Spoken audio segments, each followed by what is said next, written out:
Plate খাইতে খাইতে সবগুলোকে খেয়ে শেষ করে দিলেন। কি হয়েছে? আসসালামু আলাইকুম। ওয়ালাইকুম আসসালাম। হ্যাঁ, মূর্খ মানুষ, নামাজ জানি না, যেটা জানি সেটাই আসি। আপনি কতজন তারা কথা বলেছেন, তাদের দাড়ি নাই, তারা হলো হিরুনের, যারা হিরুন খায় তাই সম্পর্ক লোক। হ্যাঁ, এটা কি হাদিসের কাছে নেই না? এটা কোনো গায়ের জোরে কথা বললেন? হিরুন কি বলেছিলাম? হিরুন খায়, বলেছেন যে যারা দাড়ি নাই তারা হলো হিরুন, যারা হিরুন খায় তাই সম্পর্ক লোক। আপনি বলছেন কতদিন না? আপনি একটা ইমাম মানুষ, আপনি এতদিন ভর ইমামতি করছেন, ইহুদি মানে দিয়ে যারা বিধর্মী কতগুলা মুসলমান করছে, এরা প্রশ্ন আর এই এটা কোন হাদিসের পানি না গায়ের কোন জায়গায় সমাজ আছে? অবশ্যই বসেন, ঠিক আছে।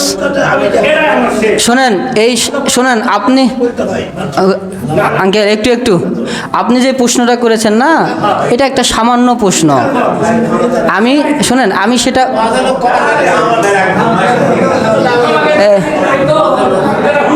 শোনেন, আমি উত্তর দেই, উত্তর শুনবেন না? উত্তর শুনতে হবে না? আমি বলেছিলাম যাদের দাড়ি নাই, এটা দাড়ি রাখা ওয়াজিব। যারা সুন্নত বলে এটা ভুল।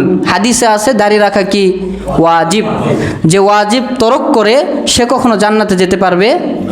আর জান্নাতে যারা যাবে না তারা মুনাফিকদের খাতার লোক। এটা দলিল আছে, এটার একটা দলিল নয়, হাজার হাজার দলিল আছে। বুঝছেন? মুনাফিকদের খাতার দলের লোক। আর আসসালাসাতু মুনাফিকুন, শোনেন, আসসালাসাতু মুনাফিকুন, 3 শ্রেণীর ব্যক্তিরা মুনাফিক। 3 শ্রেণীর ব্যক্তিরা কি মুনাফিক? 1 নাম্বার, যে জবানে সর্বদাই মিথ্যা কথা বলে, এ মুনাফিক। 2 নাম্বার, যে সর্বদাই জবান দ্বারা গালিগুলাজ করে, এ মুনাফিক। 3 নাম্বার, যে আমানতের খেয়ানত করে, এ মুনাফিক। এখন এই 3টা হাদিসে স্পষ্ট দলিল। মুসলিম শরীফের হাদিস শরীফের ভিতরে এসেছে, যারা শরীয়তের প্রত্যেকটা হুকুম আহকামগুলোকে মানতে পারে নাই, তারপরেও যেগুলো ওয়াজিব এবং ফরজ তরক করেছে, এরা মুনাফিকদের কাতারে অন্তর্ভুক্ত হবে। আর যারা মুনাফিকদের কাতারে অন্তর্ভুক্ত হবে, এরা বিনা হিসাবে জাহান্নামে যাবে। এখন যারা জাহান্নামে যাবে, এরা দুনিয়ার বুকে সবচাইতে নিকৃষ্টতম বান্দা। উত্তর পাইছেন? এখন আমি বলি নাই বাবা যে আপনাকে দাড়ি রাখতেই হবে, আপনার দাড়ি আপনার ইচ্ছা।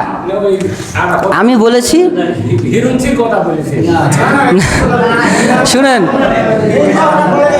শুনেন, বাইর সাইডে কেউ কথা বলেন না প্লিজ। শোনেন, শোনেন, এত কথা বললে আমি উত্তর দিব কিভাবে বাবা? শোনেন, আমি কিন্তু উদাহরণ বলেছিলাম, আমি বলিনি যে দাড়ি যারা রাখবে না তারা হিরুঞ্চি, এটা বলছিলাম না। না, এটা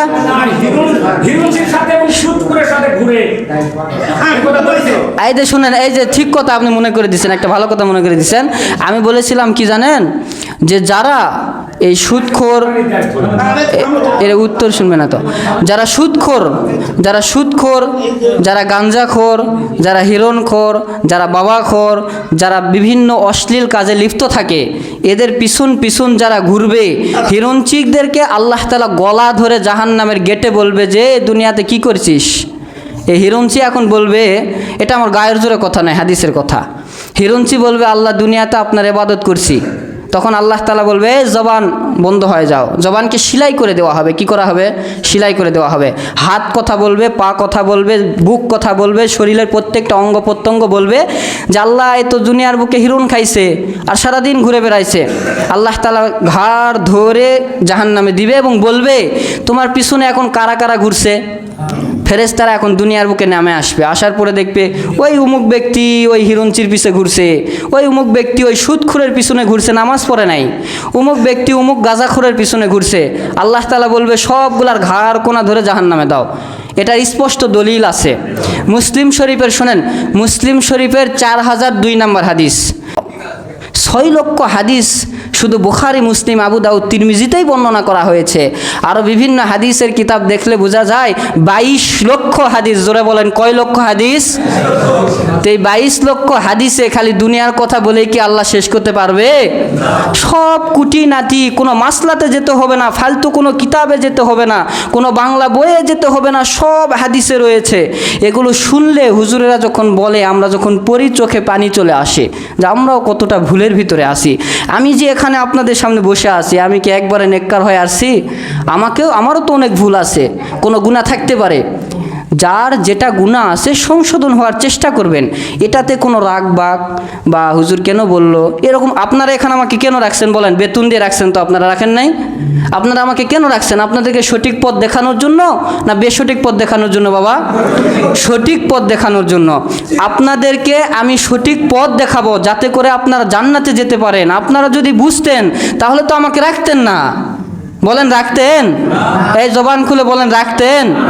আপনারা যদি হাদিস কোরআন সম্পর্কে বুঝতেন যে কার পিছনে ঘোরা যাবে, কার পিছনে ঘোরা যাবে না, দাড়ি রাখলে কি হবে, না রাখলে কি হবে, শরীরে জুব্বা লাগালে কি হবে, না রাখলে কি হবে, এগুলো সব আপনারা জানলে তো ইমামকে রাখতেন না, আপনারাই সবাই ইমামতি করতে পারতেন, ঠিক কি না? কিন্তু আপনারা আমাকে ইমাম বানিয়ে দিয়েছেন, নেতা বানিয়ে দিয়েছেন। কেন? যে হুজুর আপনি আমাদেরকে একটু সঠিক পথটা দেখান, হুজুর আমরা জাহান্নামের পথে আসি।